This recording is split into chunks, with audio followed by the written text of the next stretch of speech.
dos nossos palestrantes de hoje, o grande Leandro Macedo, J. Pedro Correia, com quem eu tenho também um carinho muito grande, ao Ranieri, por ter tomado a frente aí e organizado essa live de hoje, e dizer que esse evento de hoje é em comemoração ao mês de abril, que é em comemoração ao aniversário da OAB Amazonas, da Comissão de Trânsito da OAB Amazonas.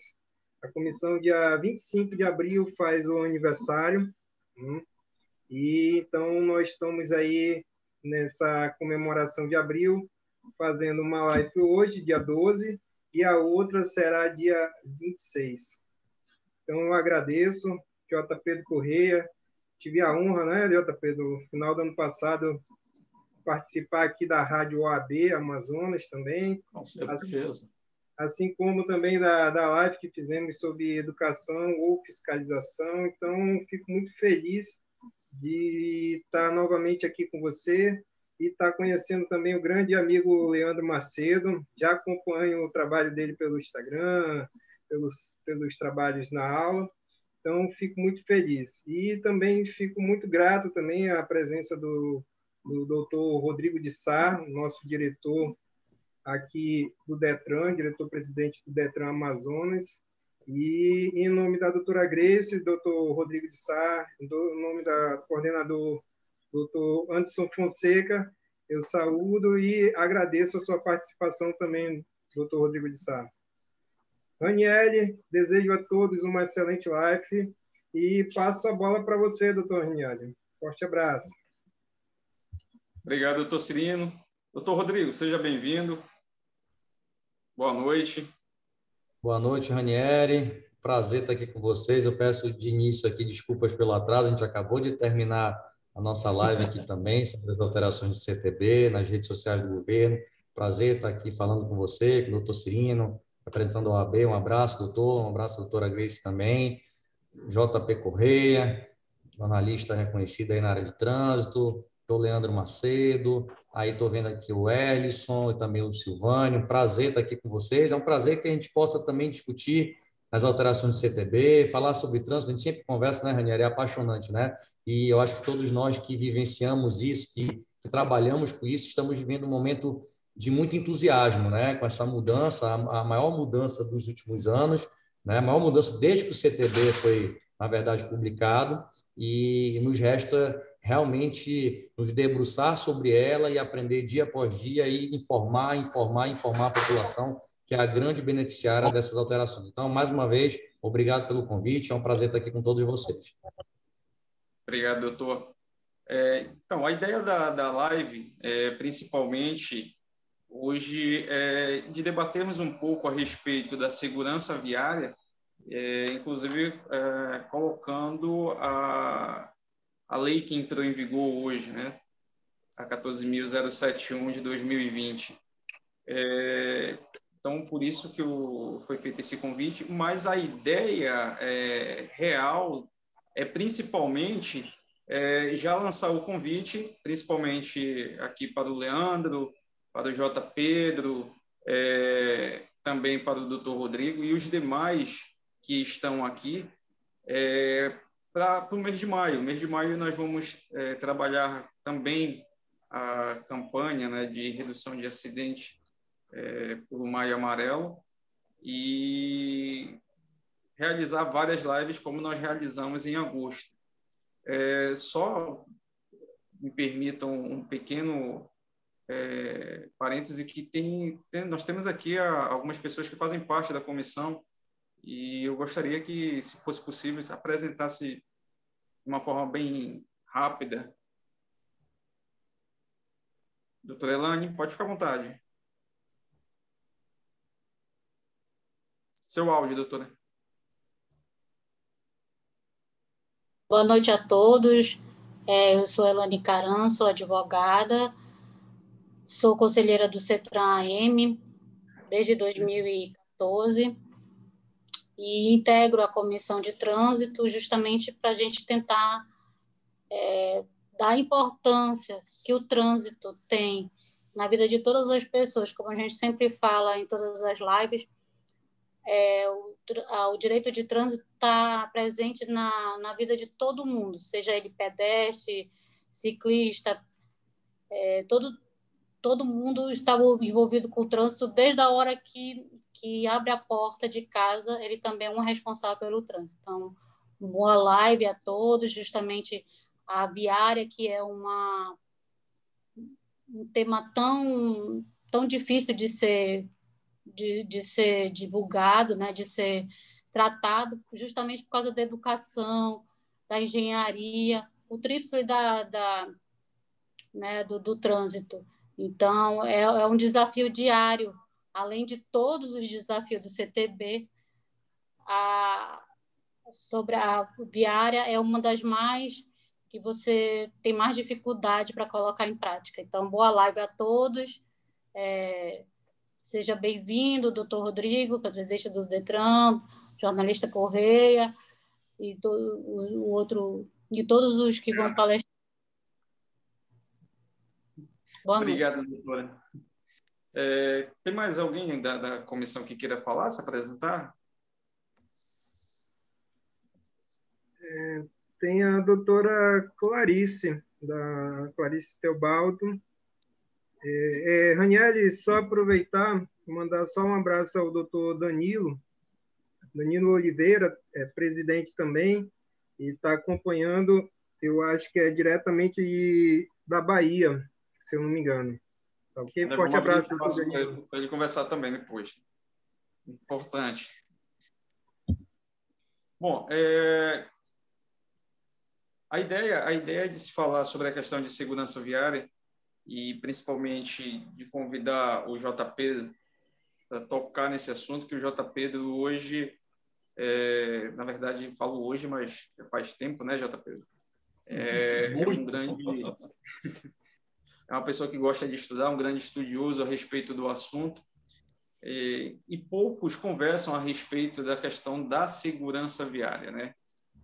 Hoje, principalmente, a bola da vez é falar sobre a questão do direito de trânsito, e acabamos esquecendo um pouco que a parte do direito de trânsito ele vai interferir diretamente na segurança viária.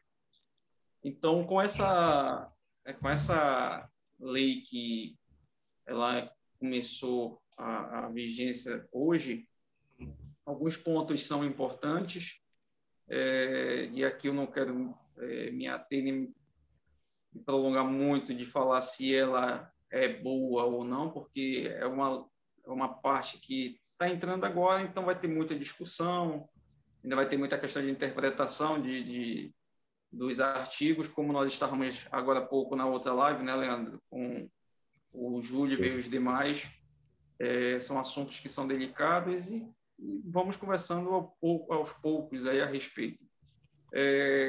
A questão da segurança viária, ela sempre foi deixada de lado, ela não é tocada no assunto de uma forma correta, pelo menos no meu ponto de vista.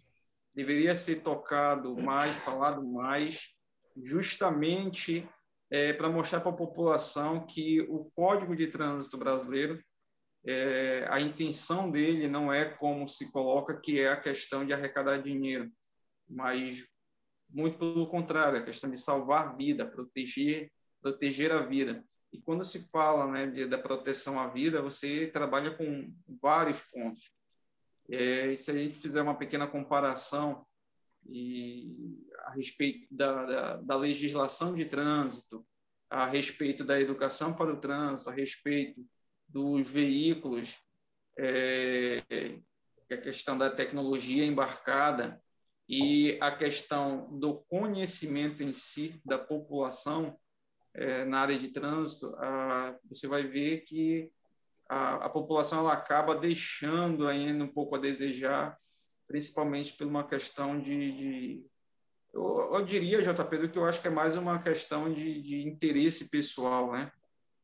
Essa questão de querer entender um pouco mais de como funciona. Então, eu gostaria que o Leandro ele fizesse uma pequena explanação, né, a respeito dessa legislação que entrou em vigor hoje, o que você acha, como é o que ela está trazendo de bom, e logo em seguida eu vou pedir para o doutor Rodrigo também conversar até porque, como ele está hoje como vice-presidente da NTT, também ele tem um bom conhecimento a respeito da legislação. Boa noite a todos. Eu gostaria de fazer uma breve explanação para que a gente possa verdadeiramente adentrar na Lei 14.071 de 2020, que passa a viger hoje. Olha, quando a gente pensa em segurança viária, a gente tem que retornar no ano de 1997, quando você vê um projeto super bem sucedido na Suécia, e aí a gente tem que começar a caminhar, passar pela Conferência Mundial, Conferência Ministerial de 2009 em Moscou, 2015 em Brasília, 2020 em Estocolmo, e hoje a política pública que está sendo trabalhada no Brasil é o nosso Programa Nacional de Redução de Mortes e Lesões no Trânsito. Então, essa o contexto, o pano de fundo por trás do que vai ser falado agora. Quando a gente pensa numa lei que altera o Código de Trânsito brasileiro, a primeira ideia que vem é o seguinte: o Brasil ele vai inventar a roda na segurança viária, ou basta você copiar modelos bem-sucedidos? Né? E o que é um modelo bem-sucedido? Você tem que imaginar, né, o Brasil olhando para um país que está com características viárias semelhantes, né, no mundo, formar verdadeiros clusters, né? Formar grupos de países que têm característica viária semelhante, veículos com a mesma idade, mesma condição de via, mesmo perfil do usuário, e olhando nesses grupos de países semelhantes ao nosso, qual é o modelo bem-sucedido? Eu já te respondo com relação à legislação. Não há como você melhorar a segurança viária afrouxando regras de trânsito. Afrouxar regras de trânsito é falar sim para a quantidade de mortes que tem acontecido no trânsito do país e do mundo. Quando você olha para a Lei 14.071 e vê endurecimento de algumas infrações, elas são dignas de ser aplaudidas. Quando você olha para a Lei 14.071, afrouxar a penalidade, a sanção, suspensão de direito de dirigir, afrouxar a validade da carteira de habilitação, você tem nitidamente o país andando na contramão. Quando você pensa numa implementação de uma política pública, você tem que pensar que a maior barreira que o país vive hoje não é a falta de recurso. A maior barreira que a gente vive hoje é utilizar o trânsito como palanque político. Trânsito não é para palanque. Trânsito não é para fazer política. Trânsito é para salvar vidas. E você, para salvar vidas, você não tem que levar em consideração o que o cidadão vai pensar daquela boa medida. A boa medida é endurecer, é reduzir a velocidade, é proibir o álcool, é fiscalizar de maneira extrema, é olhar por uma via e falar: essa é uma via que abraça. Eu vou errar na direção do veículo automotor, mas não vou pagar com a minha vida, porque existe responsabilidade de todos, do poder público, do engenheiro e, por último, do cidadão. O cidadão não tem culpa de ser mal educado, porque o dever de educar é do Estado. Então, o Estado falha quando não leva a informação até o cidadão. A partir do momento que nós entendermos que é a responsabilidade de todos, mas preponderantemente de um Estado que no trânsito está precisando injetar, acreditar que é a ação dele que vai acabar com essas 30 mil mortes anuais que a gente teve no ano de 2019. Reduziu bastante, mas ainda morrem 30 mil pessoas no trânsito do nosso Brasil. Então, essa é a minha consideração inicial, meu grande amigo Ranieri. Obrigado, Leandro. Doutor Rodrigo, aproveitando a respeito de levar informação, vocês finalizaram há pouco uma live do Detran Amazonas. Eu até gostaria que o senhor fizesse um pequeno balanço do trabalho que o senhor vem desenvolvendo à frente e principalmente dessa grande novidade, né, de estar como vice-presidente da AND.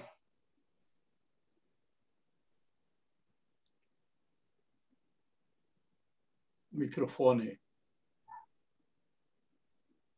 Pode ficar à vontade, doutor. O áudio não está saindo.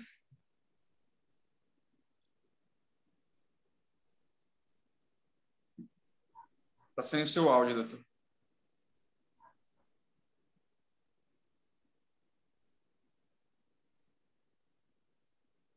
Inclusive contra variantes do coronavírus.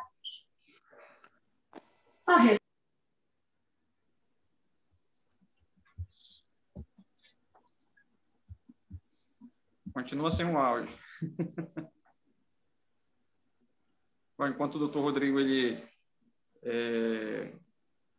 está resolvendo o problema técnico, é sempre interessante a gente colocar, Leandro, que nem que você colocou aí, as reduções de acidentes, né, questão de sinistros, mortes, apesar de acontecer, e já aconteceu a questão da redução, ainda existe um número muito alto, né? Então, nós precisamos realmente trabalhar um pouco mais, e não é à toa que tantas lives estão sendo feitas, mas aí tem alguns detalhes também que precisam serem alterados, porque senão também não vai resolver aqui, né, JP? O JP chega, ele está coçando para poder falar a respeito de tudo isso, mas é de suma importância que haja tudo isso.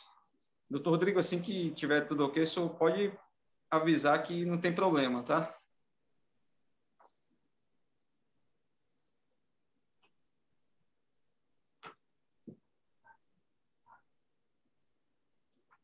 Leandro, só enquanto o doutor Rodrigo está resolvendo o problema lá, problema técnico, que eu também estou com esse problema técnico aqui hoje, a questão da internet, a questão da legislação em alguns pontos, e ela entrou em vigor hoje, eu recebi hoje várias mensagens, inclusive participei de algumas entrevistas, e sempre colocaram uma coisa que estão perguntando frequentemente, a questão da divulgação. O que você acha a respeito disso? Não se preocupa que o JP depois vai vir e vai... Como que a informação está chegando ao cidadão? É isso que você... Isso. Foi o que a imprensa mais me perguntou nesses últimos 4 dias. Porque a legislação, nós já sabemos que a legislação ela já finalizou o prazo de 180 dias e a população ela continua reclamando, né?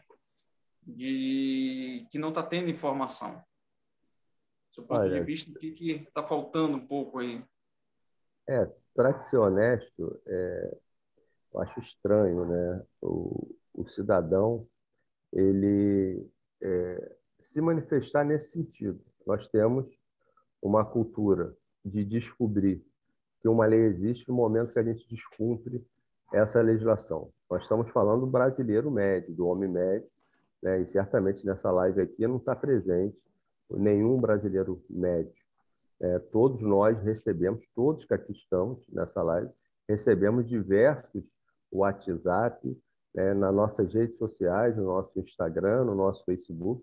Todos nós recebemos essa informação, com certeza. Nós não estamos falando do brasileiro médio, do brasileiro que vive com menos de um salário mínimo, que não tem internet, e que é aquele que mais morre no trânsito. Porque se você considerar quem é o grupo frágil no trânsito, é o pedestre, é o ciclista, é o motociclista de regiões afastadas e o usuário do transporte público.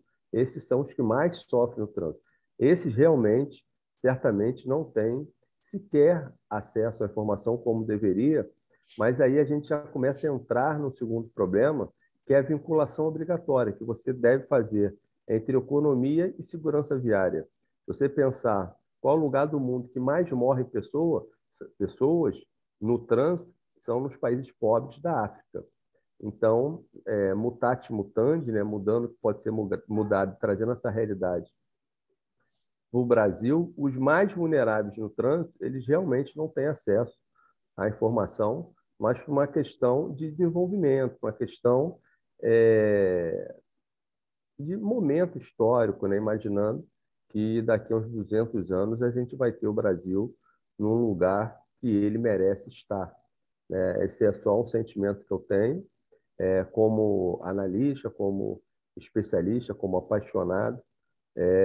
Não é uma visão muito otimista, né, mas a gente está falando de ciência, né? Segurança viária é ciência. São isso que os números mostram para mim como pesquisador. É isso, né? Queria passar a palavra aí agora. Jota, fica à vontade para você falar. Olha, deixa eu dar uma completada aqui no que o Leandro acaba de dizer. Queria dizer para você o seguinte, Leandro, e para todos nós. Quem está dizendo que não recebe informação não é esse pobre coitado que realmente não tem informação, que vive nos grotões por aí afora, alienado completamente.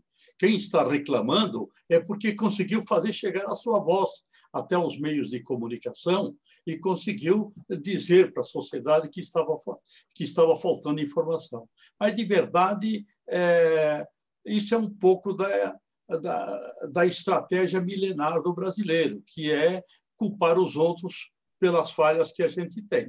Quer dizer, de verdade, eu acho que o brasileiro que reclama é o brasileiro que não quer realmente também fazer um grande esforço para cooperar, para entrar em linha, para responder às necessidades ou ao império da lei, que, de verdade, ela é boa no papel, mas ela é fraca na sua execução, e isso faz com que nós tenhamos esse certo pandemônio também aqui no nosso meio do trânsito.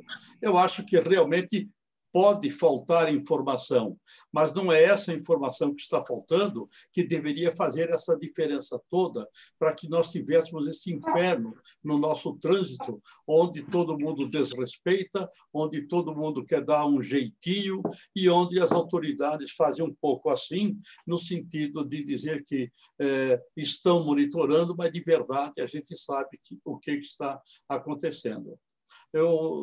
Se você quer que continue? Pode continuar, Jota. Fique à vontade. Olha, eu ouvi hoje de manhã...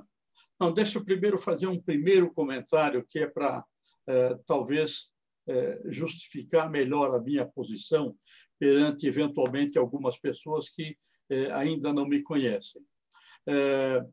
O meu negócio, a minha causa, a minha dedicação enquanto trabalho profissional, é pela segurança no trânsito. Quer dizer, o que nós tivemos hoje no Brasil, com a edição dessa lei 14.071 para 2020, foi uma lei que mudou vários aspectos do Código de Trânsito brasileiro.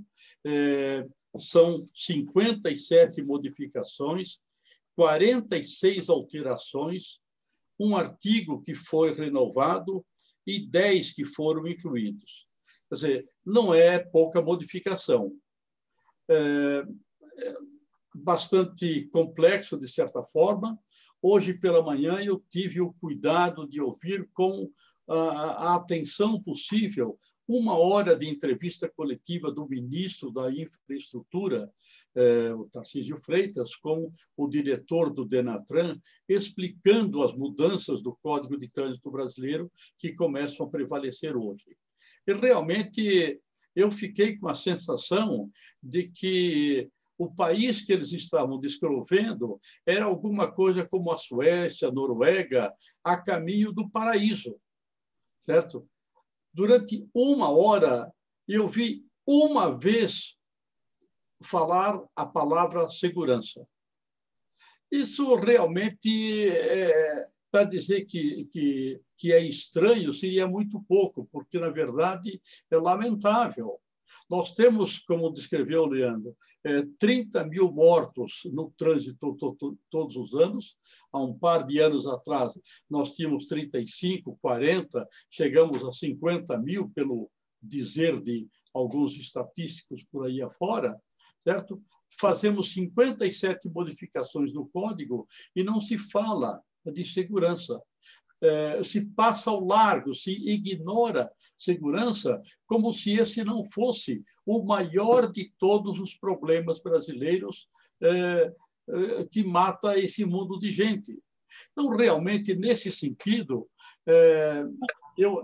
quando o Ranieri me convidou para essa live, eu relutei um pouco em aceitar, porque eu disse, puxa, eu vou estragar o jantar desse povo lá, porque eu vou botar água no chope deles. E realmente talvez não fosse correto, porque o que as pessoas gostariam de discutir era o que teve no bojo desse conjunto de 57 alterações de positivos. E certamente há pontos positivos, e eu espero até que o doutor Rodrigo, daqui a pouquinho, possa nos apontá-los. Houve pontos que se poderia dizer que são de modernização do código, houve pontos em que realmente houve avanços. Agora, do ponto de vista da segurança, se você fizer uma pergunta bem objetiva, quantas vidas essas 57 modificações vão salvar no final deste ano ou daqui para frente por causa delas? Eu acho que realmente seria forçar a barra de querer dizer que realmente a segurança ganhou alguma coisa hoje. Eu acho que o que nós tivemos hoje foi um exemplo muito claro de uma coisa que a gente lamenta há tanto tempo, de que segurança não é uma prioridade, não só para o governo, como para a própria sociedade. Quando a sociedade faz chegar aos meios de comunicação a sua reclamação de que não está havendo informação suficiente, realmente é de se preocupar de que tipo de sociedade nós estamos falando também, de que tipo de usuário, de que tipo de brasileiro nós estamos falando também. Então, realmente, eu acho que nós temos vários aspectos importantes para discutir hoje à noite. Eu gostaria, de qualquer forma, de que não fosse estragada a festa por não comemorar os pontos positivos das mudanças. Mas eu acho que seria uma falta de responsabilidade da nossa parte se deixarmos de mencionar as omissões do Código do Trânsito e do interesse das autoridades pela segurança. Obrigado, JP. Só informar para quem está participando, pode ficar à vontade para entrar e deixar a sua opinião lá no chat, sem problema nenhum, que nós vamos ler. E depois, se for o caso, nós podemos até abrir espaço também para a pessoa falar aqui diretamente desse assunto, né, do assunto que nós estamos tratando hoje. Não sei se o doutor Rodrigo já está me ouvindo, se conseguiu retornar.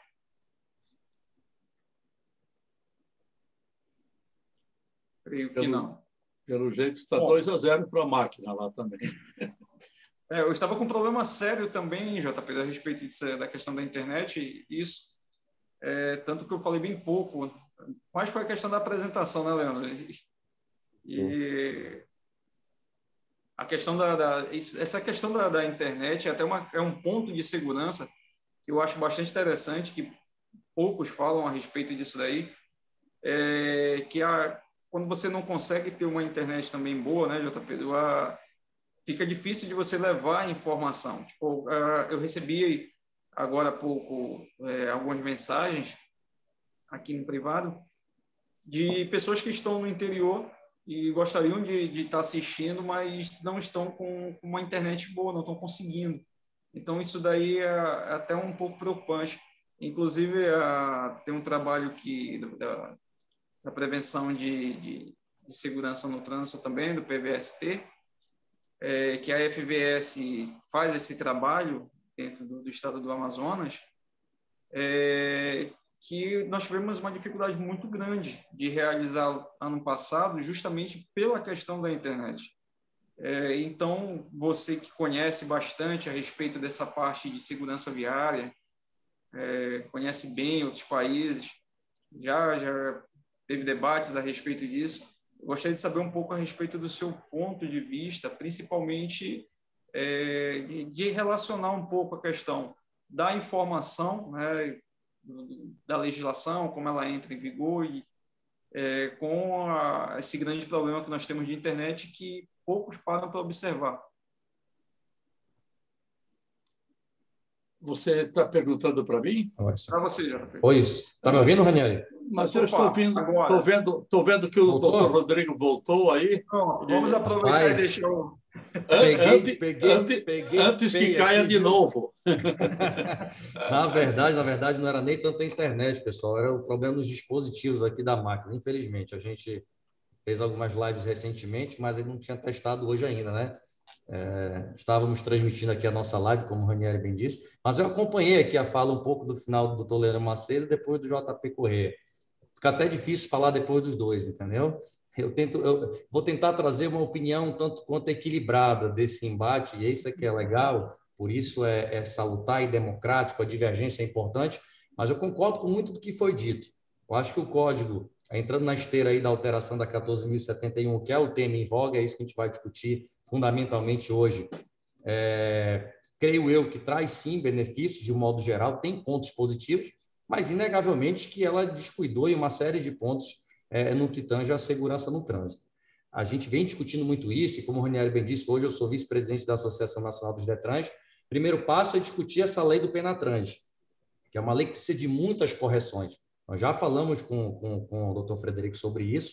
É bem provável que nós tenhamos um outro projeto de lei enviado ao Congresso, mais uma legislação a ser aprovada, porque a lei do Penatrans, que é a 13.614, traz uma série de lacunas, a começar pelo protagonismo de quem, de fato, deve levar a efeito as políticas públicas voltadas à segurança no trânsito. Todo o processo de estatística, o processo de condução de audiências públicas recaiu tão somente sobre o CETRANS e a PRF.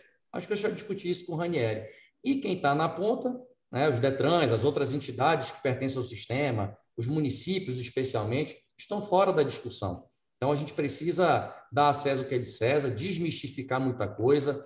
Tem muito teatro na discussão de trânsito, isso é fato. Tem muito oba-oba, tem muita política pública que, na verdade, não é, de fato, uma política pública efetiva, que vai refletir no dia a dia das pessoas, mas se trata de politicagem. Mas a gente entende que o sistema é assim.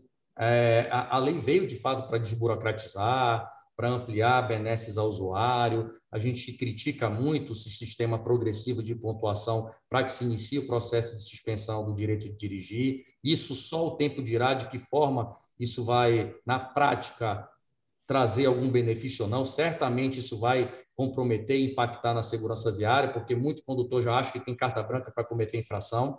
A gente acabou de discutir aqui durante a live, surgiu uma dúvida interna entre os técnicos e a gente aqui, que a questão da atividade remunerada, a inclusão do EAR na CNH é uma autodeclaração.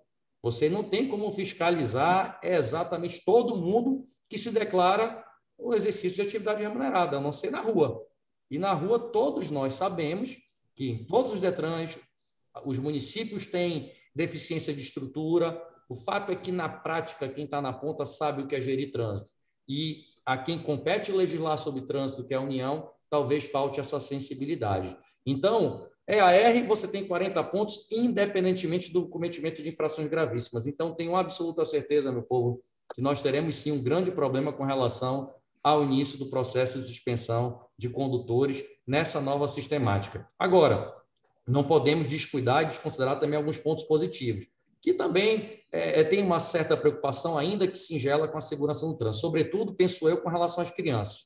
Tivemos alguns ajustes importantes com relação ao transporte de crianças. Discuti isso com o Ranieri em uma entrevista na CBN recente, a idade mínima aumentando de 7 para 10 anos para transporte de crianças em motocicletas, uma correção de uma incoerência, penso eu, no código, de permitir aí que crianças com menos de 7 anos fossem transportadas em motocicleta e em veículos automotores no banco traseiro menores que 10 anos, então corrigimos isso.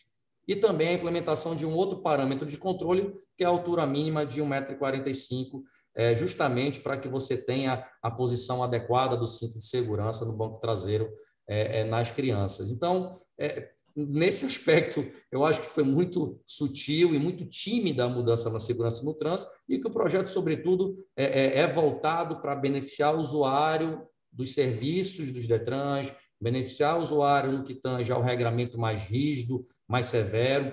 Muitas penalidades tiveram um abrandamento na sua gravidade, deixaram de ser gravíssimas, passaram a ser grave ou média, de média passaram a ser leve. Enfim, o que a gente percebe de fato, no frigir dos ovos, é uma lei que traz algum benefício, sim, inclusive com a criação de alguns mandamentos estruturais, como a obrigatoriedade de adesão ao SNE pelos DETRANs, coisa que o DETRAN Amazonas já adotou em 2019, a obrigatoriedade da instituição de escolas públicas de trânsito para crianças e adolescentes, eu acho que é um ponto importante, mas isso sem efetividade não resolve o problema. É preciso encarar o trânsito com realidade, e não no mundo de fantasia. É preciso que a gente tenha consciência de que precisamos estruturar melhor não só os DETRANs, como os institutos municipais de trânsito. A regra que traz uma facilidade para que você municipalize, ela é muito boa, muito bem-vinda. As prefeituras podem celebrar convênios diretamente com instituições que pertencem ao sistema, sem necessidade de criar uma própria. Mas será que isso dá jeito? Será que isso vai efetivamente trazer a segurança que a gente almeja nas cidades também?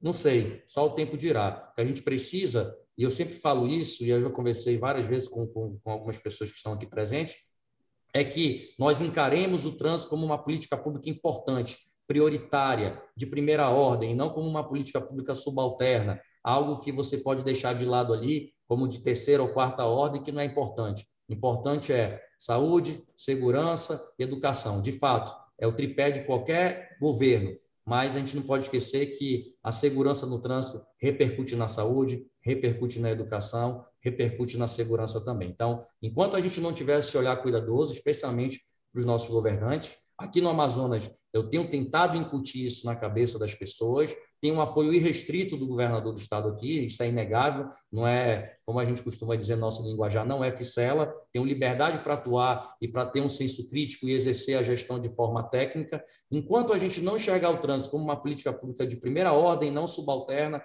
muita coisa ruim ainda vai acontecer, minha gente. Então, era isso que eu tinha a dizer de início, e muito obrigado pelo convite ali, viu, Ranieri? JP e Leandro, querem complementar, fazer alguma? Fique à vontade.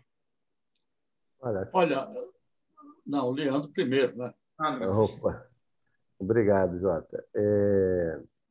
Então, achei fantástica a fala do diretor-presidente, muito boa. E queria só complementar com uma informação, né? Quando a gente pensa no modelo federativo brasileiro, quando você pensa, né, no Pacto Federativo, quando você pensa que os municípios ganharam autonomia na Constituição de 88 para que tivesse uma organização político-administrativa própria, tudo isso é muito fantástico, da mesma forma que é fantástico a inserção no Código de Trânsito Brasileiro de uma política pública chamada PENATRANS. Quando você vai, à medida que você vai se aproximando da política, à medida que você vai se aproximando dos municípios, o que você tem de 5.600 municípios, pelo menos 5.000 municípios com problemas orçamentários graves, e que é muito difícil você pensar que o município que tem dificuldades orçamentárias graves, num país em que o trânsito notoriamente não é prioridade, que eles possam realmente implementar uma política pública de trânsito. Me parece, numa análise rasa, que o governo federal, ele, através de uma política denominada PENATRANS, ou PENATRANS 2, ou PENATRANS 3, ele vai ter que segurar as rédeas para que o município verdadeiramente, com bons projetos, receba repasse do governo federal para que a política pública seja implementada. A gente não pode imaginar que, com um desenho federativo que foi feito no Brasil, o município vai conseguir tomar as rédeas de alguma política pública na área de trânsito. Concordo inteiramente com o Rodrigo de Sá quando ele diz assim: olha, bem-vinda às ideias opostas, porque a gente não para de aprender um com o outro, né? Eu recebi uma verdadeira aula, né, uma visão que eu não tinha acerca do PENATRANS, anseio por esse novo projeto de lei, mas anseio, Rodrigo, que ele seja respeitado pela esfera maior, que é o governo federal. Você, quando olha para a Resolução 740, tem metas com diversos prazos para ser cumprido pelas instâncias federais e nenhuma sequer foi cumprida. O passo zero para você minimizar acidentes de trânsito é você ter um banco de dados nacional que dê as informações de forma precisa para você atuar de forma reativa. Onde que tem mais acidente? Vamos fazer fiscalização ali. Qual é o público que se envolve com o acidente? Vamos educar aquele público. E o nosso RENAEST, nosso Registro Nacional de Estatística de Acidentes de Trânsito, ainda não funciona. Quando eu falo ainda, ele surge no projeto de lei 1993, que virou Código de Trânsito Brasileiro em janeiro de 98. Ele nunca foi implementado. Isso não é uma mazela do Penatran, isso é uma mazela da legislação federal, isso é uma mazela de respeito à vida no trânsito. É um parecer apressado, né, e a gente vai formando opinião aqui na hora, à medida que a gente vai escutando. Rodrigo, muito obrigado pela sua verdadeira aula sobre segurança viária, meu irmão. É isso, Ranieri. Eu acho preciso agradecer as palavras aí do Dr. Leandro Macedo, viu? Gentileza sua, Leandro. A gente está aprendendo juntos, né? Sempre. Trânsito é, como eu digo e repito, uma matéria apaixonante. Então, logo eu vim para cá como diretor técnico lá em 2017, a gente se debruçou bastante sobre o tema, tem aprendido. O Ranieri tem sido um parceiro nosso ao longo dessa trajetória e espero que a gente possa estreitar mais as discussões para aprendermos juntos e tentar mudar, pelo menos, a nossa realidade local. Mas é como você bem frisou, isso depende muito da esfera federal, depende muito de que forma ele encara o sistema, de que forma dará esse apoio às demais entidades, sobretudo os municípios que carecem realmente de muitos recursos e têm uma responsabilidade muito grande de gerir o trânsito local. Então, queria só fazer esse adendo aqui e passar a palavra para o JP Correia. Um abraço. Obrigado. Obrigado, Rodrigo. Eu acho que fica claro o seguinte: é pelo dedo que se conhece o gigante. Quando você vê que o cara, em 5 minutos, consegue convencer uma plateia, ou ele tem muita lábia, ou ele tem um conteúdo realmente consistente. Eu, sinceramente, quero cumprimentá-lo, Rodrigo, e dizer que feliz do Estado que pode ter um diretor de Detran que pensa desse jeito, que pensa para frente, que pensa em responsabilidade. Ele deixou muito claro o componente ético da responsabilidade que ele tem ao comandar o trânsito de um Estado tão especial que é realmente o Amazonas, que está lá, do ponto de vista nosso, sulista, certo? Que está lá no fim do mundo. Mas, de verdade, é um Estado maravilhoso e que realmente precisa fazer um esforço muito grande para romper certos desafios que ele tem pela frente. Eu sempre tenho dito, ou pelo menos tenho dito ao longo desses últimos tempos, nessa minha fala pelo Brasil afora, que um dos maiores problemas brasileiros na área de trânsito chama-se liderança. Se nós não tivermos liderança, dificilmente nós vamos conseguir atingir resultados expressivos num prazo razoável. Eu não sei se foi aqui nessa live da OAB, um par de meses atrás, que eu comparei a sociedade de qualquer país, e no caso falo especificamente da brasileira, como um rebanho. E como um rebanho, a sociedade, precisa de pastores bons. Os pastores são as lideranças do trânsito. Seja o secretário municipal, ou de trânsito, ou de obras públicas, ou de segurança, ou o secretário estadual de segurança de qualquer área, mas, enfim, a pessoa que está tocando o trânsito no Estado, e seja na área federal, as autoridades que hoje dirigem os principais órgãos de comando do trânsito. Se esses pastores não souberem guiar o rebanho, esse rebanho, sem trocadilho, vai pastar, no sentido de ter dificuldade de encontrar as pastagens que precisa para poder sobreviver com qualidade, com condições, para poder oferecer depois a sua retribuição. Então, certamente, nos faltam lideranças no setor. E nos faltam liderança no setor por uma razão que me parece muito simples, porque a cultura de trânsito no Brasil não conseguiu se afirmar. Pouco se fala sobre isso e pouco se exerce sobre isso tampouco. Nós nunca aprendemos trânsito nas escolas. Então, já temos uma dificuldade de passar à frente. Como é que você vai passar algo que você não aprendeu direito? Veja o caso do Penatrans, que o Rodrigo falou e que o Leandro ratificou. Ora, o primeiro Penatrans, salvo erro, é de 2018. É isso, Rodrigo? Me parece. Certo? Nós estamos na metade de 2021, o que vale dizer que esse governo tem mais um ano e pouco, um ano e meio pela frente, certo? Você acha que haverá possibilidade efetiva desse Penatrans ser executado e cumprir as suas metas? Não tem possibilidade, porque até hoje ele está ainda patinando para sair do lugar. Então, isso é sinal de que é um tema complicado? Sim, mas isso também revela uma questão de gestão, isso revela uma questão de liderança. Porque quando você assume o comando quando você assume uma missão de tocar algum tipo de atividade, você tem que fazer um planejamento do que, primeiro, é mais importante e, segundo, você vai fazendo o que pode fazer pela frente.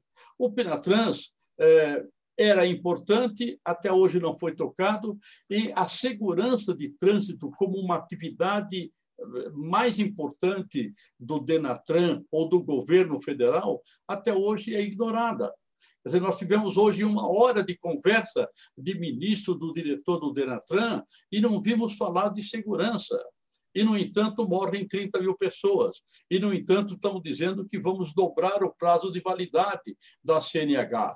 Isso pode ser muito bom do ponto de vista do condutor, que diga, poxa, que legal que o governo está se lembrando de mim. Agora, que ruim para a sociedade quando tem que chorar 30 mil mortos no trânsito porque o governo não deu prioridade para isso. Então, me parece que um tema central é o da liderança, e eu quero felicitar o Estado do Amazonas pela liderança que tem hoje no trânsito, porque se o que eu ouvi do Rodrigo é um símbolo do que ele está fazendo ou pretende fazer pelo trânsito do Amazonas, eu acho que realmente isso é altamente promissor. Obrigado, JP. E é bastante interessante falar que essa questão do Penatrans, para quem não conhece, que é o Plano Nacional de Redução de Mortes e Lesões no Trânsito, realmente praticamente não saiu do papel, como alguns outros aí, né? E aí vem a questão da segurança viária. Eu sempre trabalho muito, eu sempre gosto de fazer um paralelo com a questão da legislação de trânsito e a tecnologia embarcada e outros fatores com a questão da segurança no trânsito, porque não adianta nada você colocar a legislação de trânsito sem se preocupar com o resultado final. E o resultado final deveria ser a visão, principalmente, da redução das mortes, né? E isso daí é bem complicado de se falar. Inclusive, o estado do Amazonas, ele evoluiu bastante a respeito desse tema. Hoje nós conversamos abertamente, inclusive o Dr. Rodrigo, todas as vezes que eu precisei conversar com ele, fazer alguma entrevista, ou até mesmo tirar algumas dúvidas, sempre atendeu, nunca teve dificuldade nenhuma, diferente de alguns que passaram. E isso é de suma importância. Nós estamos com um problema muito sério para implantar essa segurança no trânsito, que é o programa Vida no Trânsito, JP, que você também conhece bem, que a dona Vera, ela faz parte desse projeto, ela é responsável por esse projeto, ela está aqui também na live. Ninguém está conseguindo implantar, colocar a questão nos interiores, principalmente por questão de gestores. Gestor não tem interesse, prefeito não tem interesse. E nós conversamos na terça-feira da semana passada na CBN, eu e o Dr. Rodrigo, nós estávamos na entrevista, e foi uma das coisas que eu coloquei que isso é verdade, porque eu conheço, eu já rodei praticamente todos os municípios para tentar colocar essa questão de segurança viária, E não é fácil porque, principalmente, o prefeito não tem interesse. E eu já ouvi de um prefeito, JP, que ele disse o seguinte para mim: olha, nós estamos com o nosso trânsito municipalizado, mas pode ficar tranquilo que eu não vou ter problema com isso porque eu não estou multando ninguém. Acredita nisso? Mas é o mau entendimento do que significa municipalizar o trânsito, né? Eu me lembro que eu cheguei no primeiro livro que eu escrevi em 2009, 20 anos de lições de trânsito, desafios e avanços do trânsito brasileiro. Eu fiz um capítulo específico sobre municipalização e levantei um dado que me parece que até hoje, já faz mais de 10 anos, e até hoje ele continua extremamente válido. Dos 5.700 municípios brasileiros, 85%, pelo menos deles, tem menos de 30 mil habitantes. Ora, um município que tem município brasileiro com 800 habitantes, com 1.000 habitantes, 1.500, 2, 3, 4, 5, 10, 15, 20 mil habitantes. Com 20 mil habitantes, qual é o município que tem estrutura, tem condições econômicas, estruturas até organizacional para criar um departamento de trânsito, um setor de trânsito, de organizar, de oferecer uma educação de trânsito à altura que aquela sociedade precisa? Na verdade, nós vamos ver que muito pouco. Aí tem um outro ponto. Bom, o município não tem, mas, em compensação, tem o Detran do Estado, que vai ajudar. Eu, na oportunidade, cheguei a fazer uma pesquisa com todos os Detrans do Brasil e eu perguntava o seguinte: quantos municípios do seu estado são atendidos pela área de educação para o trânsito? O máximo que eu ouvi foi 11%. Isso significa que a grande maioria do estado fica ao Deus dará. Prefeitos de municípios que têm 1.000, 2.000, 5.000, 10.000 habitantes nunca foram a Brasília, nunca ouviram falar de Denatran ou de Contran. O Detran do estado seu passa nem do outro lado do rio, do outro lado do mar. Quando muito, a Polícia Militar do Estado faz um acordo com a prefeitura para botar um guarda que cuida do policiamento, que faz tudo, e se ele tiver uma horinha vaga, é capaz de passar numa escola para fazer uma palestra, e a gente quer chamar isso de educação para o trânsito. Então, nós sabemos onde é que estão os problemas, certo? E nós queremos nos enganar dizendo que fazemos educação de trânsito no Brasil. Então, acho que na hora que nós enfrentarmos com coragem, com seriedade, com honestidade de propósito, esse tipo de questão, nós vamos conseguir resolver. O prefeito que disse para você que não quer o Vida no Trânsito, de verdade, ele provavelmente é do partido contrário ao do governador ou do sistema partidário majoritário. Certo? E ele, então, não quer entregar os seus números para o adversário.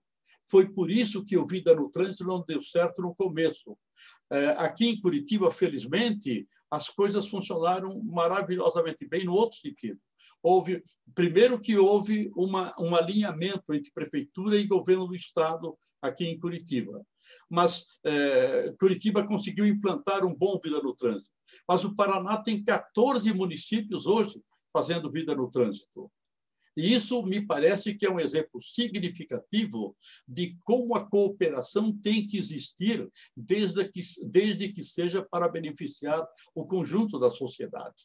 Então, acho que esses exemplos precisam ser levados para o Amazonas e para todo o Brasil, certo? Nós vivemos de exemplos uns dos outros. Nós vivemos ensinando e aprendendo uns com os outros, de maneiras que eu acho que esse processo precisa continuar. Mas é outro negócio. Mas se tivesse uma liderança que ajudasse, certamente o processo seria mais rápido. Ranieri, está me ouvindo? Estou ouvindo. Isso sim é uma aula, não sei nem o que dizer. O JP é eloquente e muito preciso nas palavras. A experiência o precede nessa área, né? Então a gente tem que aprender aqui, mas eu preciso contribuir de alguma forma com isso. Falando do Penatrans, agradecer primeiramente as palavras do JP.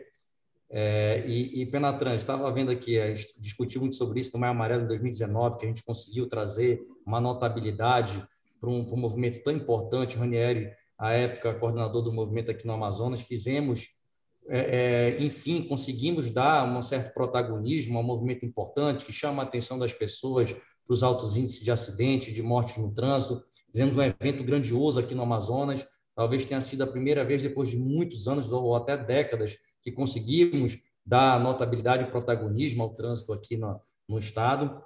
O Penatrans, ele é fruto daquela década de ações para a segurança viária criada pela Organização Mundial de Saúde. Então, o JP frisou bem que o Penatrans é de 2018, a lei que instituiu aqui no país, e até agora não se concretizou muita coisa. E se a gente levar em consideração o acordo que foi feito lá em 2010, o atraso aí já é de mais de 10 anos, viu, JP? Então, o Brasil realmente vem remando ali, sabe, ou andando com pernas curtas, com passos curtos, e aí falta, de fato, liderança para que a gente possa implementar uma política de trânsito efetiva.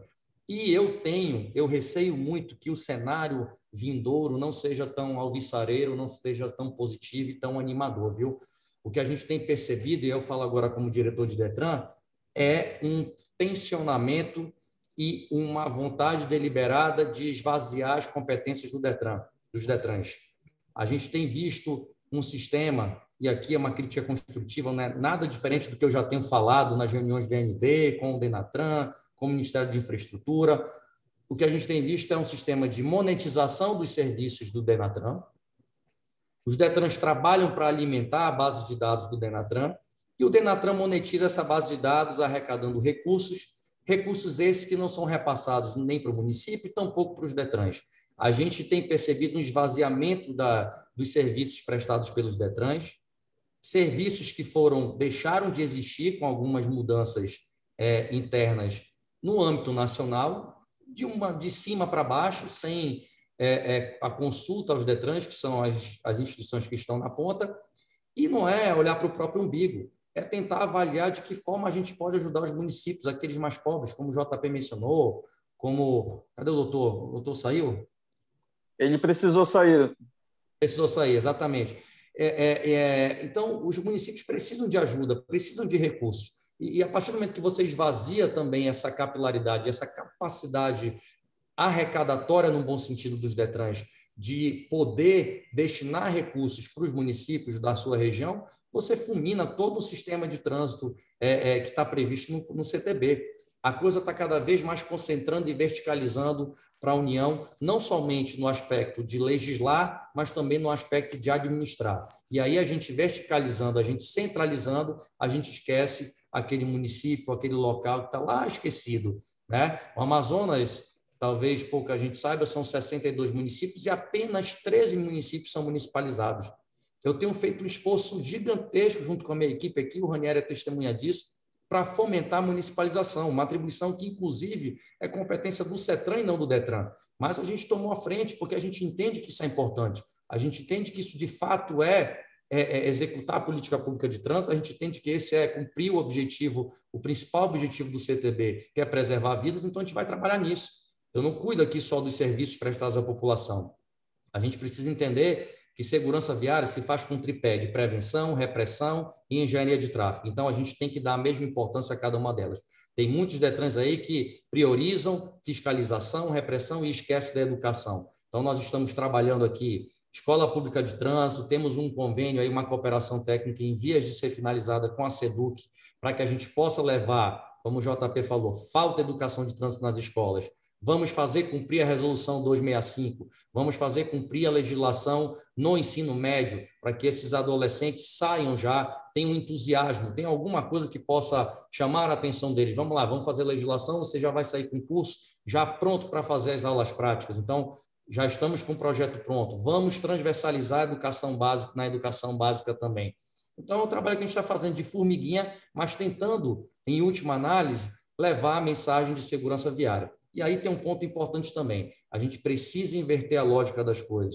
Não basta só pensar em infraestrutura, criar estradas, viadutos, passar asfalto. Exemplo claro aqui no estado do Amazonas em gestões anteriores. Hoje não. Hoje o governo do estado entende que que é preciso dar estrutura, mas é preciso também ofertar segurança viária. Não se pode entregar uma via no interior do estado pavimentada sem a devida sinalização. Está lá no CTB isso.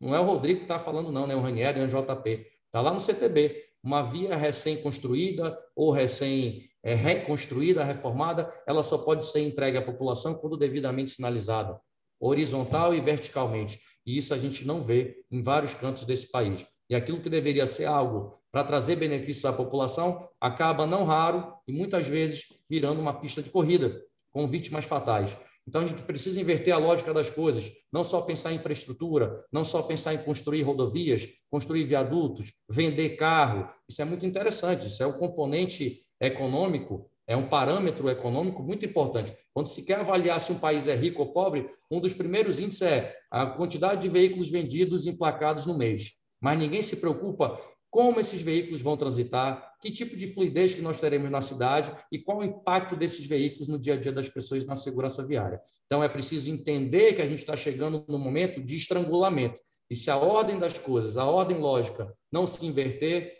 eu não sei o que será do nosso futuro, não. Eu estou aqui para fazer o meu trabalho, plantar a sementinha e tentar deixar uma marca. É isso.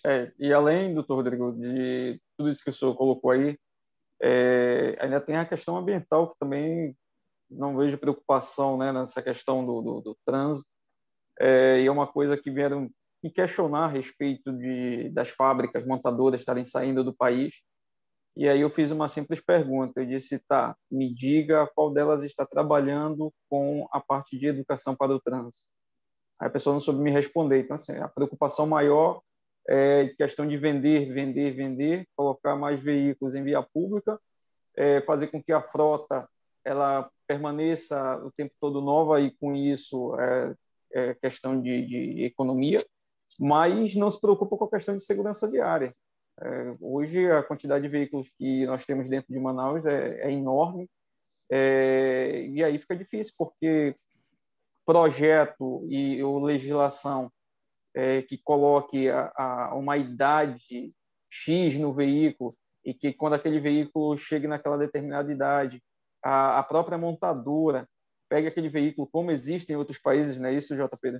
Que inclusive a Volvo, ela trabalha com isso, ela pega o caminhão, pode me corrigir se eu estiver errado, tá, JP? Mas ela pega o caminhão e ela reaproveita praticamente tudo, com exceção do chassi, que ela não conseguiu reaproveitar, e ela dá um desconto enorme para quem está comprando e trocando o veículo. Isso tudo se prevê na questão de segurança viária de uma forma geral.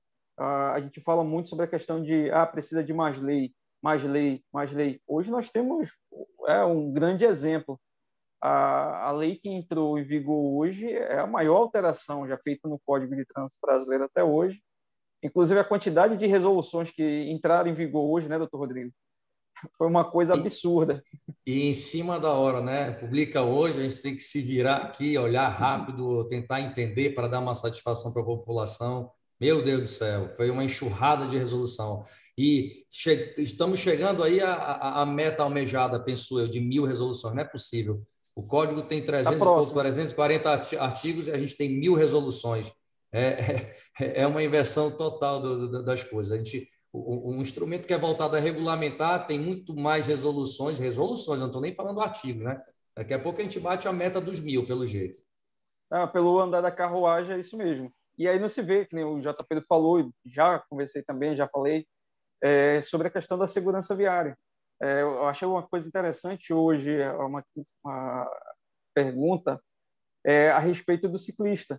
A gente fala tanto a respeito de questão de segurança viária, com a questão do ciclista, e aí fica uma situação complicada para quem está na ponta, como o senhor falou logo no início, doutor Rodrigo. Só sabe quem está fiscalizando. Eu acompanho, faço parte de grupos aí que tem alguns colegas, né, do Batalhão de Trânsito, do NEOT, tem do IMU também, da Polícia Rodoviária Federal, E aí eu até questionei, eu até fiz uma pergunta para eles brincando, né? Disse, e agora, como é que vocês vão fiscalizar para saber se o motorista está passando com uma velocidade reduzida próximo do ciclista? Porque fica difícil. Como é que você vai saber a respeito dessa questão? Então, tem vários tópicos aí que realmente nós precisamos ver com um olhar totalmente diferenciado, que é a questão da segurança viária em si, e não se preocupar tanto com a questão da legislação, não é isso, JP? Veja, a gente está falando de coisas um pouco genéricas, mas hoje pela manhã, eu, lendo a Folha de São Paulo, vi um artigo do Neto Macilani, que é o presidente da AND e também presidente do Detran São Paulo, onde, na parte final, ele repete exatamente o discurso do Rodrigo, da importância de se ouvir os Detrans, porque são os órgãos que estão na ponta e que deveriam, obviamente, ser ouvidos ou, pelo menos, influenciar as leis de trânsito no país. Mas ele levanta um dado que realmente me assustou. Ele diz o seguinte: entre 2019 e 2020, houve um aumento contabilizado, pasmem vocês, de 538% de novos colaboradores cadastrados nas empresas de delivery. Ora, esse não é um problema de São Paulo, esse é um problema do Amazonas, e esse é um problema do Brasil também. Agora, tão importante, ou talvez mais importante do que isso, é que uma boa parte desses novos motociclistas estão atuando ilegalmente. Não tem documentação, não tem sequer uma habilitação para dirigir, para conduzir as suas motos.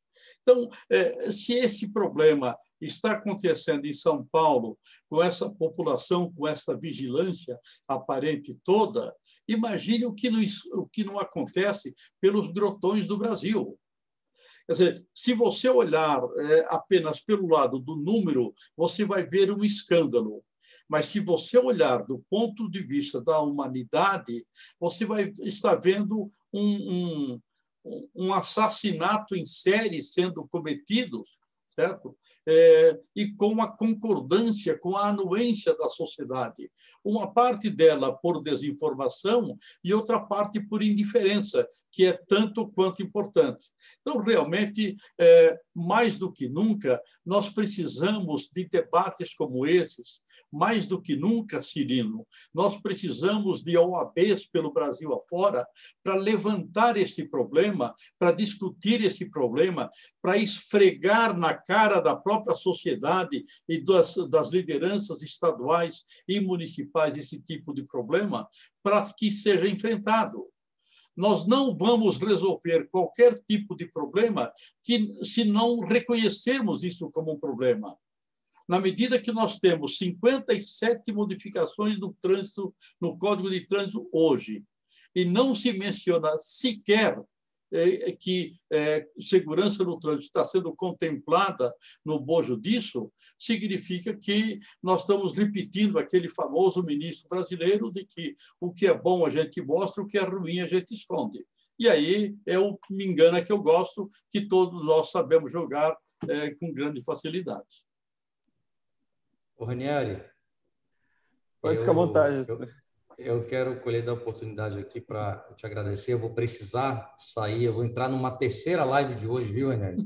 Participação aqui também, prestigiar também um outro veículo aqui, mas acho que é importante. A gente se desgasta nesse momento, mas é um momento importante. Eu acho que é um dos poucos momentos em que a gente tem um protagonismo e colhe dessas oportunidades para poder discutir mais amplamente a matéria trânsito. Fiquei muito feliz por ter participado aqui com vocês, ganhar uma aula aí do JP, do doutor Leandro Macedo também, agradecer ao doutor Cirino da OAB e agradecer você, fundamentalmente, Ranieri, pelo convite. É muito gratificante poder debater trânsito, trocar ideias com pessoas experientes e saber que, penso eu, que a gente está no caminho certo. Eu acho que esse é o grande propósito. A gente não pode pensar numa instituição como o Detran tão somente como uma instituição arrecadadora, burocrática, prestadora de serviço. Nosso lema aqui é modernidade e cidadania. Levar o Detran cada vez mais próximo das pessoas, promover cidadania de fato. Nós garantimos, em última análise, direitos fundamentais. Quando a gente registra um veículo, garante a propriedade. Quando a gente habilita um condutor, você não só oferta um documento de identificação, mas dá a ele uma oportunidade de trabalho, que é um direito fundamental também. Pensar a segurança viária é pensar fora da caixinha, principalmente numa realidade tão diferente, tão distinta do restante do país, como é aqui no Amazonas. Então, eu sei que a gente tem uma missão muito difícil, mas penso eu que a gente está no caminho certo. Eu acho que a gente tem muito trabalho a fazer e espero, em outras oportunidades, estar aqui com vocês novamente discutindo o trânsito, me coloco à disposição e só agradecer mais uma vez, Ranieri, o convite, doutor Cirino da OAB e as aulas aí do doutor JP Correia. Muito obrigado por tudo. E o Detran Amazonas, e eu estou aqui também à disposição sempre, viu? Queria agradecer a todos vocês. Eu que agradeço, Rodrigo, doutor. Poderia falar um pouco, Ranieri? Pode, Silvânia. Aproveitar a oportunidade do doutor Rodrigo sair. É uma oportunidade de a gente agendar, Ranieri, com ele, uma reunião para tratarmos da segurança das crianças nos transportes escolares. Poderia ser? Com certeza, com certeza. Vamos marcar. Doutor Rodrigo, ok? O Ranieri tem o telefone da Amanda aí, acho que faz a nossa agenda aqui. Ele já marca aí para a gente poder discutir esse tema tão relevante, tá? Pode deixar. Vamos conversar. Obrigado, doutor Rodrigo, pela atenção e colaboração. Um abraço a todos. Vou conversar com a Amanda para a gente marcar essa reunião. Também. Um abraço, até mais. Um abraço, boa noite. Bom, tem algumas perguntas, não é isso, doutor Cirino? Na verdade, alguns comentários pouco conversados, debateram. E como o Leandro precisou sair, na verdade, hoje nós estamos realmente bem corridos com questão de live. Inclusive, eu vou ter que voltar ainda, JP, daqui a pouco lá para do Júlio, véio, sei lá que horas que eu vou dormir hoje. Então, queria aproveitar, deixar aberto aí, se alguém quiser comentar alguma coisa, expor alguma situação relacionada a esse tema. Tem alguns colegas aqui que são que é do Batalhão de Trânsito, tem donos de CFC, tem gente do IMU.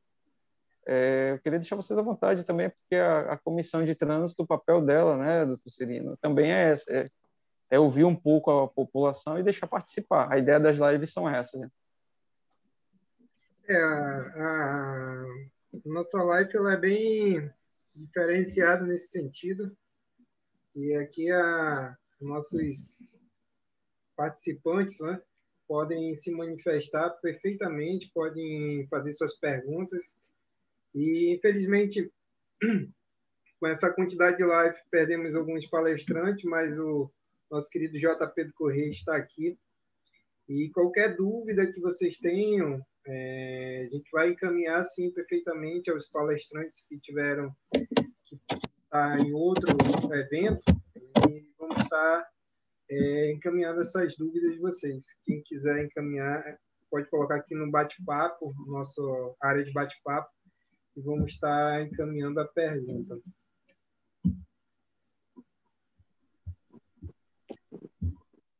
Aproveitando a oportunidade, sou Silvânia Carvalho, represento o Sindetesp, o Sindicato das Empresas, Microempresas e Transportadores Autônomos de Transporte Escolar aqui no Amazonas. Nós falamos sempre da segurança viária e nós estamos aqui enfrentando um grande desafio na frente das escolas, visando a segurança das crianças no embarque e desembarque. Até aproveitei e fiz um comentário.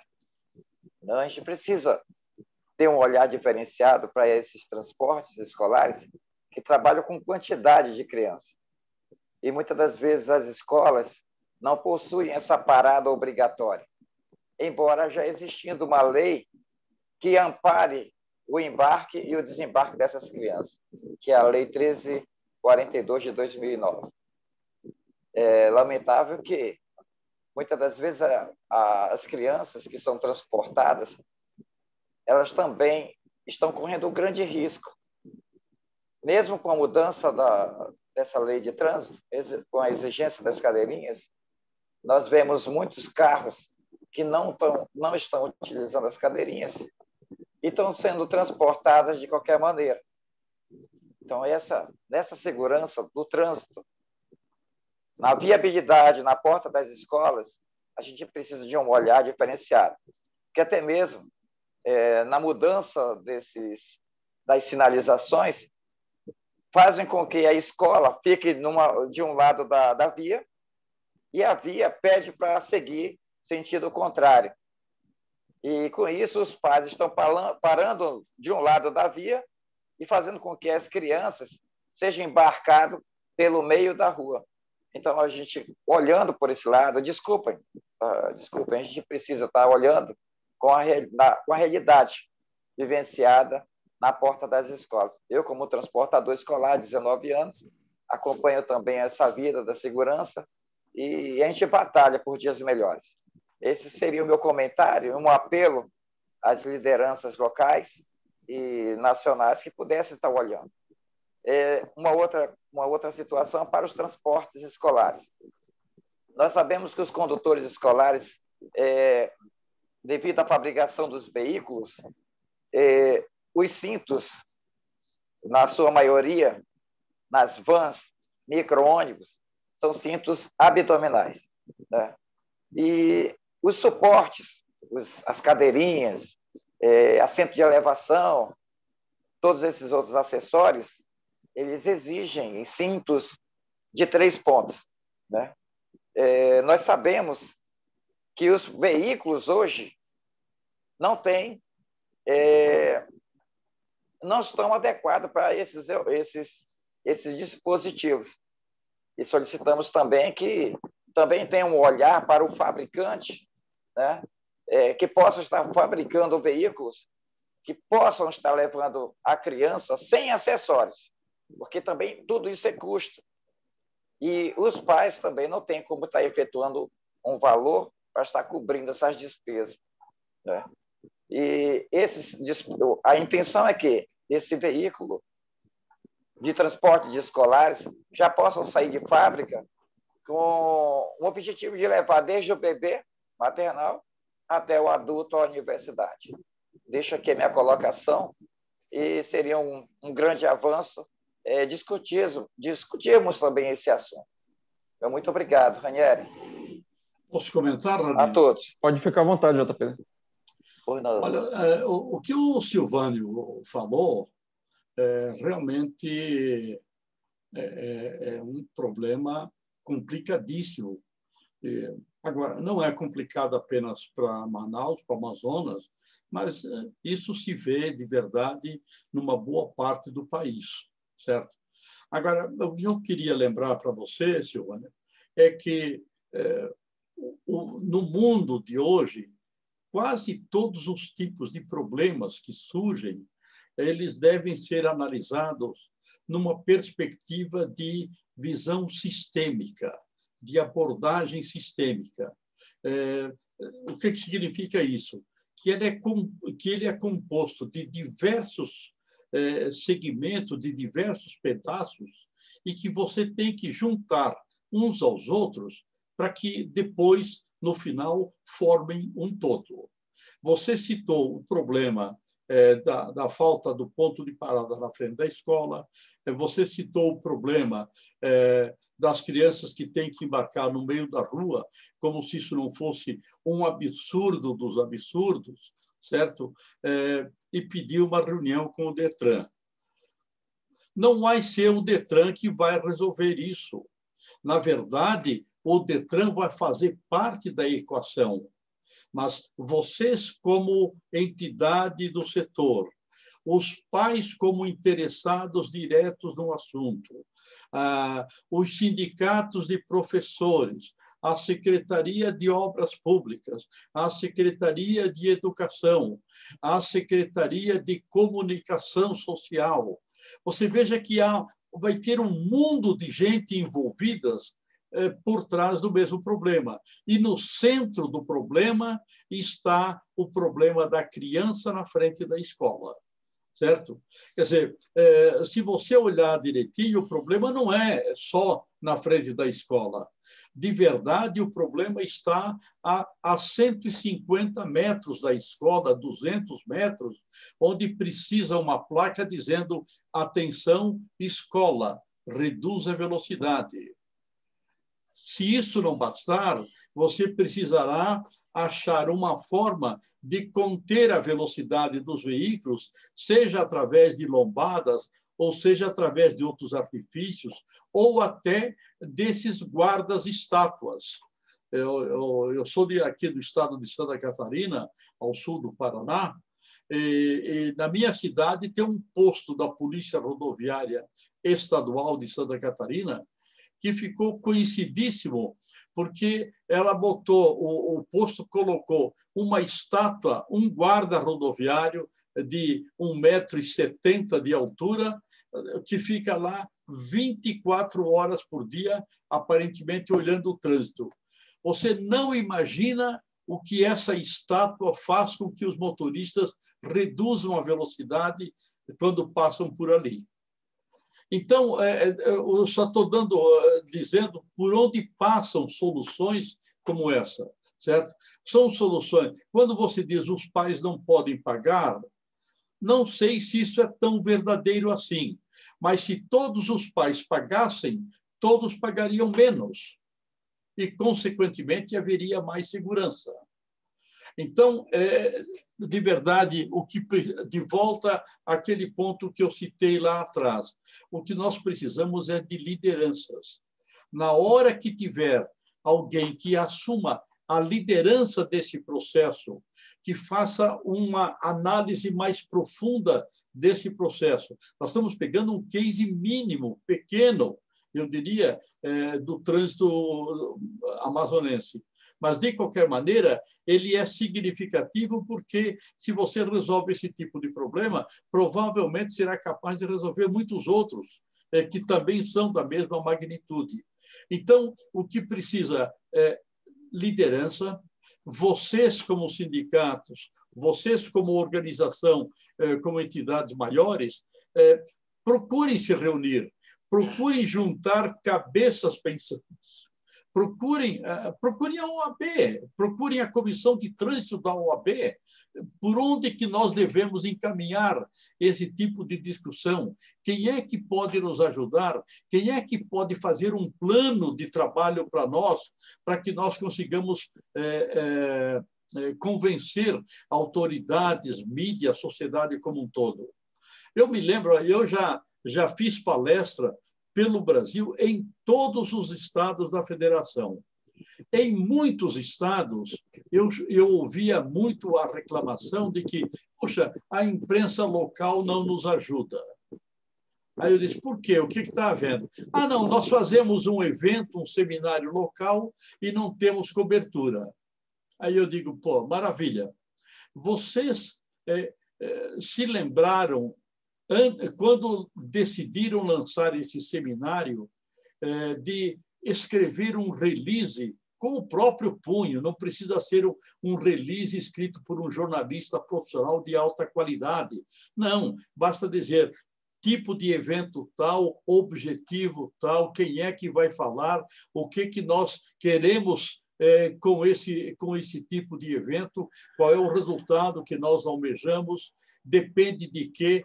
Se você responder a uma meia dúzia de perguntas, o jornalista local, a rádio local, o jornal local, a revista local, a internet local, a mídia social local, vai publicar, vai divulgar isso. Agora, nós reclamamos e não somos capazes de escrever meia dúzia de linhas para dizer o que vai acontecer.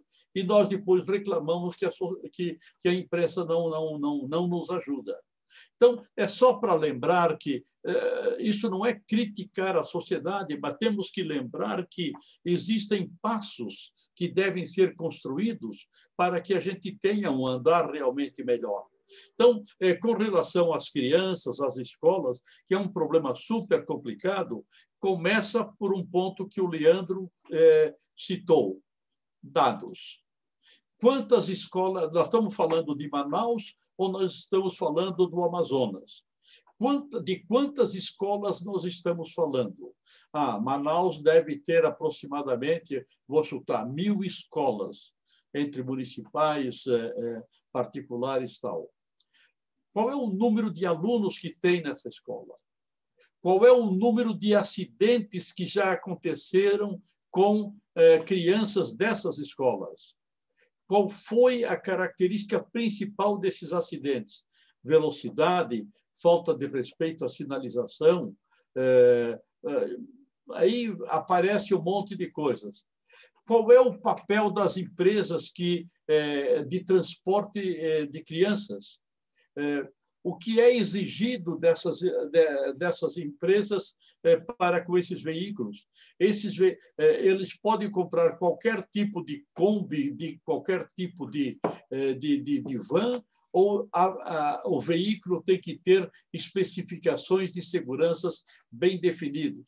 Então, você veja que há uma série de perguntas a serem formuladas e que vão redundar num projeto. Esse projeto vai ter que ter começo, meio e fim e mostrar que as autoridades que se interessarem por esse tipo de problema vão ganhar o benefício do reconhecimento popular de haverem feito um bom trabalho. Então, veja que de quantos elementos eu acabei falando aqui em 5 minutos para botar a minha colher dentro desse teu mingau complicado aí, certo? Então, eu diria isso, nós todos temos que aprender a vender melhor as nossas ideias, certo? E vender bem uma ideia começa por pesquisá-la, levantar dados, saber formular uma boa proposta, armar uma estratégia para vender a boa proposta e sair a campo para enfrentar o leão. Eu acho que é simples assim. JP, é uma coisa que nós já conversamos bastante, né, a respeito dessa questão de eventos e etc. E eu nunca tive problema, eu, em particular, nunca tive problema da imprensa não comparecer. Inclusive, também nunca tive problema de não ter público, né? Mas por quê? Porque é feito todo um planejamento, conversa com as pessoas, é um negócio que não é da noite para o dia também que se faz, é um negócio que é... E isso daí é assim que se trabalha a questão da segurança viária, né? Então, é uma assim coisa que trabalha realmente... tudo, assim funciona tudo. A verdade tudo depende disso, né? E de agora para frente, cada vez mais, né? Os tempos estão ficando cada vez mais difíceis, a competitividade, a competição por espaço é cada vez mais brutal. Então, nós temos que ser cada vez mais convincentes nas nossas propostas se nós quisermos ser ouvidos. Principalmente quando se fala em questão de segurança no trânsito, né? Segurança viária, porque é uma coisa que não se tem muito interesse, né, JP? Pois é. Então, por isso eu desafiei há pouco aí a OAB para assumir um protagonismo realmente grande. Eu acho que a OAB, pela formação dos seus associados, pode prestar um trabalho realmente muito grande nesse sentido. Acho que tem conhecimento, tem autoridade, tem poder, digamos, de manipulação, de sustentação da sua defesa, de formas que eu acho que... E mais, está na origem, está na vocação também da entidade de servir a sociedade. E na dúvida, né, JP, a gente tem amigos igual você que pode perguntar, convidar. Boas ordens. Puxa, se eu puder ajudar, e tenho feito isso com gente de todo o Brasil, realmente teria o máximo prazer de poder contribuir. Obrigado, JP. Doutor Cirino, eu gostaria que o senhor ler um pouco aí os comentários, que eu achei interessante o comentário que foi colocado aqui. Do Antônio e do Cristal.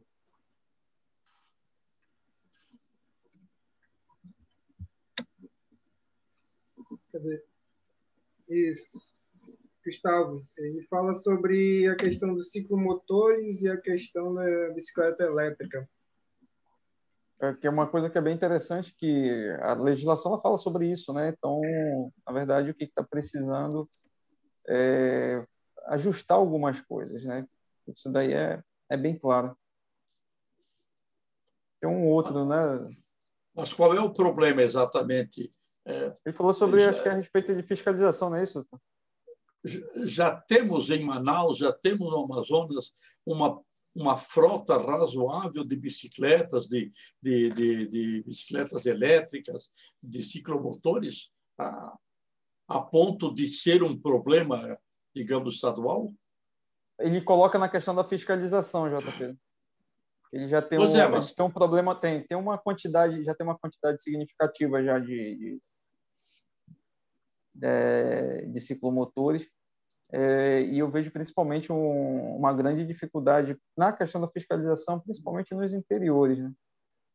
Interior é sempre um pouco mais complicado de se trabalhar, né? Olha, Ranieri, eu não sei se isso é um tema tão prioritário, tão importante assim. Realmente, ele tem que ser cuidado, mas a legislação tem que cobrir isso. E provavelmente cubra, ainda que não de uma forma muito completa, deve cumprir. Agora, o que me parece também é que deve faltar um pouco talvez de divulgação, ou talvez não só de divulgação, mas de discussão, de levar o problema para a sociedade, de levar o problema a quem interessa isso. A quem interessa, por exemplo, discutir a regulamentação de ciclomotores e bicicletas elétricas. Na verdade, quem anda de ciclomotor ou de bicicleta elétrica talvez nem saiba que estão preocupados com ele. O que preocupa realmente são aqueles que sofrem com as consequências de ações imaturas e inconsequentes e talvez até irresponsáveis deles, certo? Então, chegar a eles certamente é uma questão de fiscalização, mas para que haja fiscalização é preciso que o problema seja apresentado de uma forma mais concreta também. Senão... Só completando aí, J. Pedro, ele está questionando, né? Vamos lá. A legislação, vamos colocar assim, os cicloelétricos, hoje ele não tem previsão no Código de Trânsito, no CTB, né? Nas categorias de classificações veicular. Ele, vamos dizer, é o patinho feio, ele não é nem ciclomotor e não existe outra classificação para ele. Para esse amigo, acho que é o Cristóvão, acho uma coisa... eu sugiro que você dê uma lida na resolução CONTRAN, para a memória, é a 315, que foi alterada pela resolução 465, de 2013. Então alguém quer aparecer na live. Isso. Desculpe. Tranquilo. Desculpa, Cirino. Aí, ou seja, para o veículo ser considerado como um cicloelétrico, não ser comparado a um ciclomotor, não ser classificado como um ciclomotor, caso ele seja um ciclomotor, só lembrando, né? Ele tem que ter, para conduzir um ciclomotor, tem que ter a ACC, que é a autorização para conduzir ciclomotor, ou a categoria A. Para não ser enquadrado em ciclomotor, a bicicleta elétrica ela tem que ter uma potência máxima de 350 watts, ou uma velocidade de 25 km, e não ser adotado de dispositivo de acelerador, assim como a pessoa tem que ter a sinalização dianteira e traseira noturna, espelho retrovisor em ambos os lados, e também lembrar que é obrigatório o uso de capacete.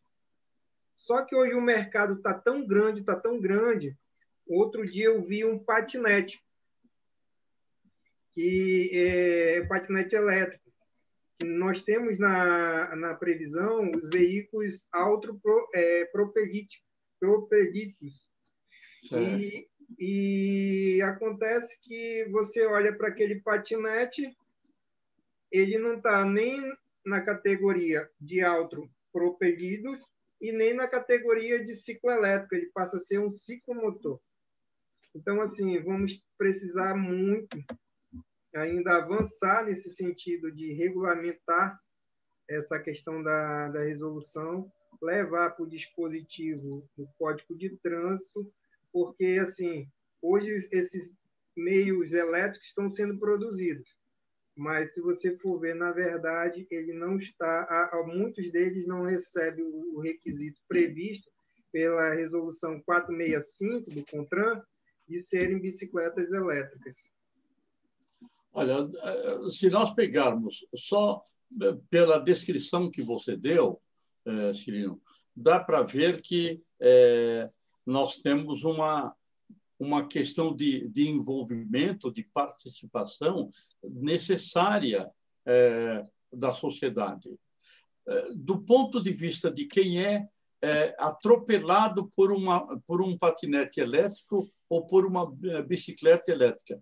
Faz diferença se é elétrico ou não, se está regulamentado ou não? Imagine que seja um filho seu, um parente seu, que seja. O que você quer é que ele não seja atropelado.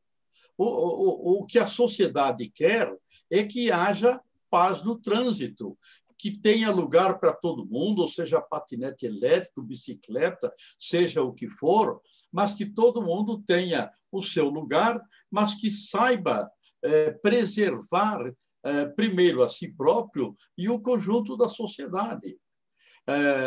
A lei maior é a lei da defesa da vida. Então, realmente, o que é preciso aí, nesse caso, é que o poder público intervenha. Se o poder público não está intervindo da forma como supostamente parece que deveria, eu acho que aí nós temos os meios de comunicação para cobrar. Aí nós temos as partes interessadas para levantar dados, para montar um quadro e oferecer para a imprensa como um tema de debate. Qual é o papel, afinal de contas, das patinetes, das bicicletas elétricas? Quem é que responde pela insegurança no trânsito provocadas por esse tipo de veículo? Você veja que eu duvido que, se você tiver uma semana de discussão nos meios de comunicação de Manaus, que as autoridades não terão respondido e não estarão achando uma solução. Esse é o ponto. Quer dizer, você tem mecanismos. Agora, o que você tem que criar é voz para o seu mecanismo. Você tem que criar poder de voz. Tem que se fazer ouvir. E, para se fazer ouvir, é preciso que você tenha consistência no seu discurso. Para ter consistência, você precisa de dados, certo? De verdade, então, nós estamos de volta dizendo o seguinte: vamos reunir uma meia dúzia de pessoas que podem, juntas, pensar e que podem estabelecer um plano de ação, certo? E, a partir do momento que você tem um plano, você executa esse plano. Eu tenho dificuldades em entender por que um trabalho como esse não daria certo em Manaus ou em qualquer cidade do país. Isso é verdade. J. Pedro, já estamos chegando aí às 22 horas, horário de Brasília, né? E eu preciso retornar lá para outra live também. Maravilha. E eu gostaria muito de te agradecer, meu amigo, por mais uma vez contribuir com o seu conhecimento a respeito da segurança viária, que é um tema que eu adoro falar também. Eu acho de suma importância, como você sabe, e convidar você para o próximo evento que nós vamos realizar no mês de maio. Agradecer aí a todos os outros que estão nos acompanhando. Agradecer aí o Dr. Cirino, a doutora Elane também, que continua. E como, infelizmente, nós tivemos que o Leandro teve que sair, o Dr. Rodrigo teve que sair, mas também agradecer a contribuição deles, porque é uma coisa de suma importância se falar nesses temas, né? A doutora Clarice também, que está aqui nos ajudando. E agradecer a todos, agradecer ao doutor Cirino por mais essa oportunidade aí de deixar a gente conversar a respeito do tema. E vamos ver o que essa legislação aí que entrou em vigor, tanto de pano para as mangas que ainda vai dar, né, JP? Obrigado, meu amigo. Olha, obrigado. Eu é que fico feliz, honrado aí com esse convite de participar, de conversar com este país, de cruzar aí a minha voz por esse país inteiro, de fazer sair de Curitiba e chegar a Manaus e ao Brasil. É sempre um prazer muito grande. Gostei muito da conversa, gostei muito da participação, do envolvimento do Leandro, a quem eu não conhecia.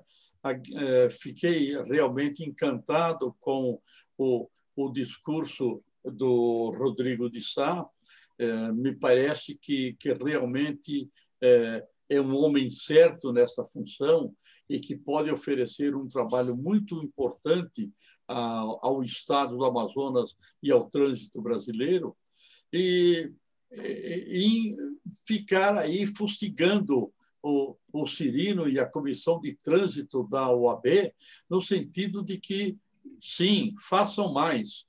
Estão fazendo bastante? Estão, mas talvez ainda não o suficiente, ainda tem coisas para fazer.